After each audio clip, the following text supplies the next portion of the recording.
Hello guys! Welcome. So ngayon, ang tanong natin, ano yung kwento niya sa side niya na hindi mo alam? Okay? Give me the message. Ano yung kwento niya sa side niya na hindi mo alam? Give me the message. Ano yung kwento niya sa side niya na hindi mo alam? Give me the message. Ano yung kwento niya sa side niya na hindi mo alam? Ayan. Start na tayo.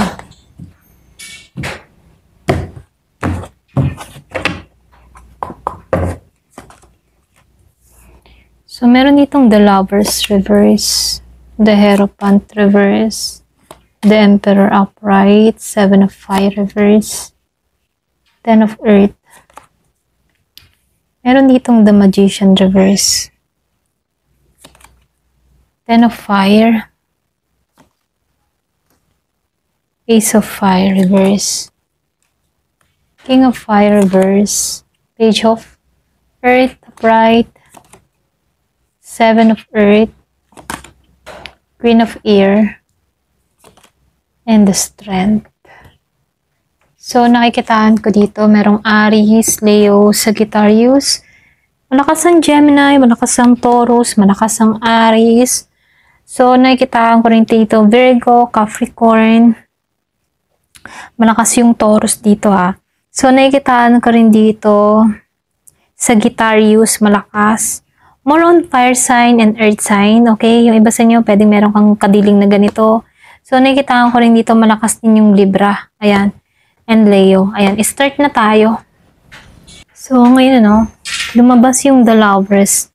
So, titingnan natin ngayon, kasi ito yung side niya, hindi sa'yo, okay? Yung totoong nangyari sa buhay niya. So, dito, nakikitaan ko dito sa the Lovers, naka-reverse siya dito. Nangyari ito nung naputol na hindi dahil sa wala siyang nararamdaman sa'yo dito, kundi dahil may malaking internal conflict sa kanya. Okay? Ito lang nakikita ko dito. So, ibig sabihin, yung kwento niya rito, may pinili siyang dalawang direksyon sa buhay. So, nakikitaan ko dito, may nararamdaman siya sa'yo, pero meron ding fear of vulnerability. Okay? So, may turn decision siya rito na hindi niya alam paano harapin. So, lumalabas dito, hindi niya sinabi yung tipo na hindi kanya give up dito, Pinili niyang tumakas sa nararamdaman niya. Ito lang nakikita ko, So, dito sa the Hierophant reverse, ito yung pinaka-sikreto kasi may issue siya sa commitment. Pwedeng structure or pwedeng rules or pwedeng family expectation or tradition. So, ibig sabihin, maaaring ayaw niya ng typical relationship rules or pwedeng may takot siya sa settling down or pwedeng may family pressure. So, nakikita ko dito, meron siyang past trauma sa relationship bago ka dumating sa tao na to or pwedeng meron siyang belief system na hindi niya kayang ipaliwanag sa'yo. Alam mo yon?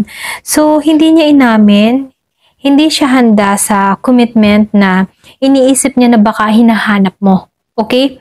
So, dito, nakikita ko dito sa the Emperor upright, ito yung pinakamalaking plot twist, kasi sa loob-loob niya, gusto niyang maging stable, responsible, in control. Pero, sa totoo, hindi niya kaya pa noon. Okay? So, nakikitaan ko dito, ito yung kwento niya ngayon, yung bang tipo na gusto niyang magmukhang matatag, gusto niyang ikaw yung tingnan bang gusto niyang ikaw ang tingnan siya bilang kayang mag-lead, mga ganun, So, gusto niyang may power siya sa sitwasyon, ganun. So, hindi niya sinabi dito na nagpapaka-strong siya, pero sa internal chaos, ang totoo. Okay? Kumbaga gusto niya lang yun, pero hindi niya kayang ipakita personally. Okay? Pwede rin sabihin, iniisip niya, dapat siya yung may control sa relasyon, dapat siya yung manguna, mga ganun, Pero sa totoo lang, lumalabas dito na nagpapaka-strong lang siya. Okay? So dito, lumabas dito yung Seven of Fire reverse. So, ito yung pinaka-silent struggle ng tao na to kasi nawalan siya ng lakas ng loob. So, hindi niya kayang ipaglaban kayo. Alam mo yun? So, hindi niya kayang ipaglaban yung sarili niya. Okay? So, ito yung hindi niya kinonfess sa'yo. So, nakikita ko dito, nag-give up siya dahil pagod siya sa buhay. Pwedeng hindi niya kayang makipaglaban para sa koneksyon. So, lumalabas dito, hinayaan niyang mawala ka dahil feeling niya wala siyang laban. Okay?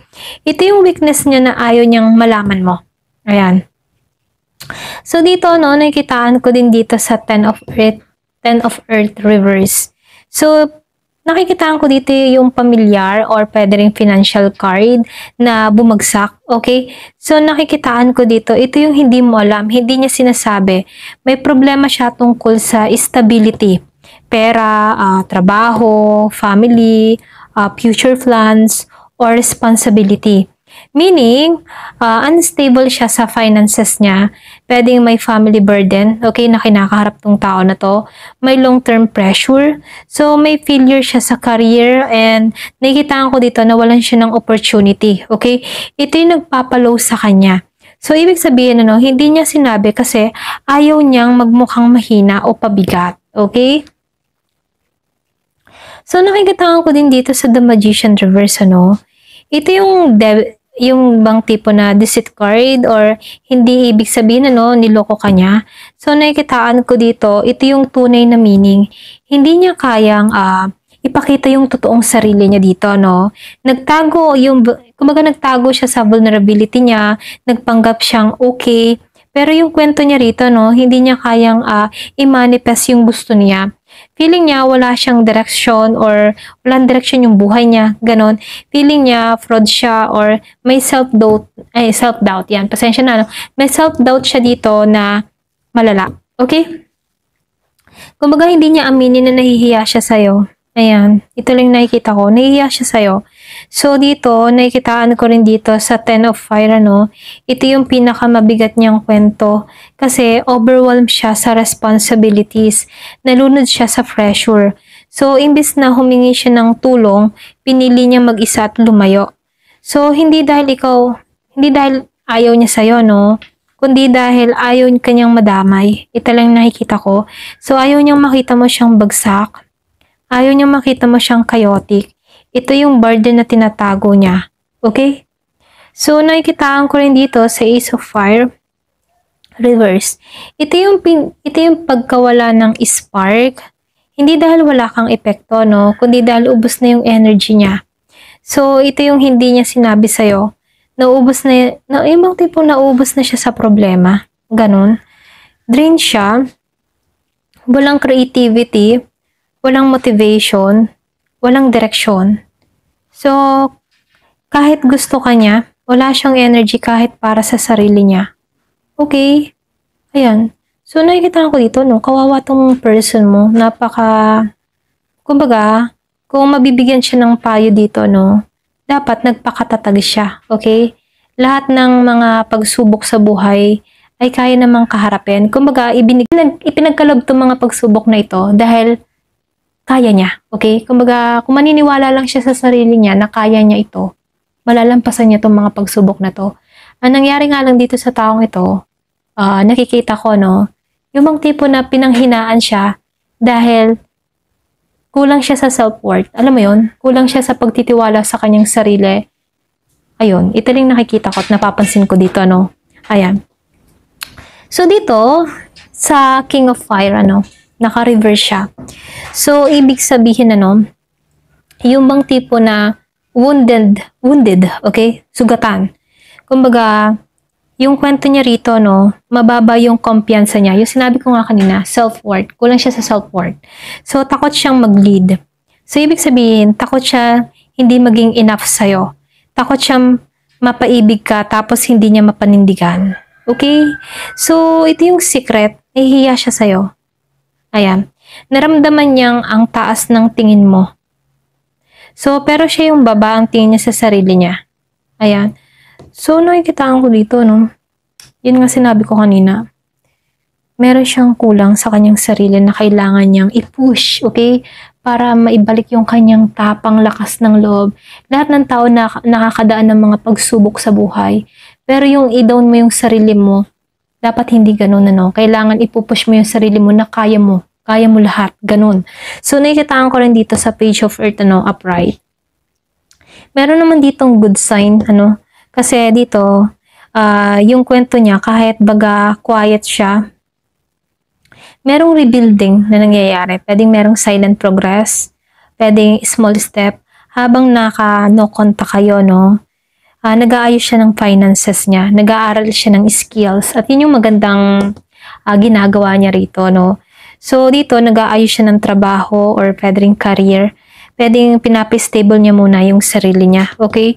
So, hindi niya sinasabi sa'yo, pero gusto niyang pagbalik niya, no, mas okay siya sa version ng sarili niya. At yun yung dapat niya talagang gawin dito, no? Kumbaga, kahit baga may mga pagsubok, kasi nakikitaan ko dito, yung person mo masyado siyang kulang sa tiwala sa sarili, ano, na kung saan kailangan niyang paglabanan to. Kung talagang gusto ka niya, no, ipaglaban niya, ganon, okay? Or pwede rin dapat ay nanindigan siya, okay?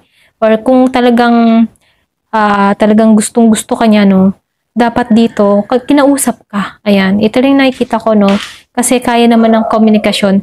Yun nga lang, kung tingin ng tao na ito'y mataas ka, at nambababa siya sa kanyang sarili, ayusin niya yung sarili niya, okay?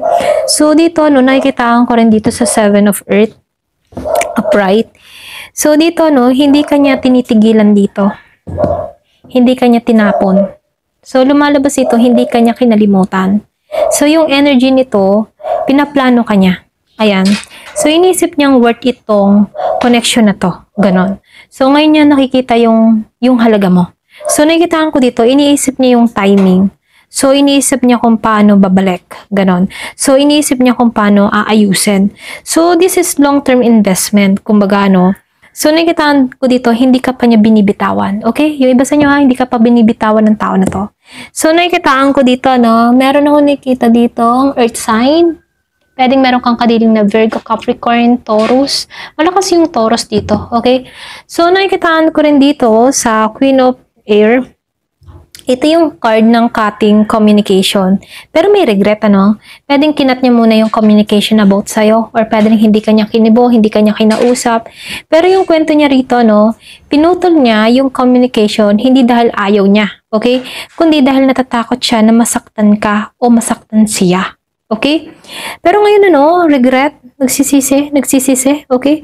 So, hindi niya kayang aminin sa iba. Pride, ego, or shame. Kumbaga, nangibabaw yung ego niya, yung pride niya, okay? Kumbaga, hindi niya matanggap na talunan siya or mahina siya sa paningin mo, ganun. Na kung saan, ito dapat yung pag-aralan niyang tanggapin, ano?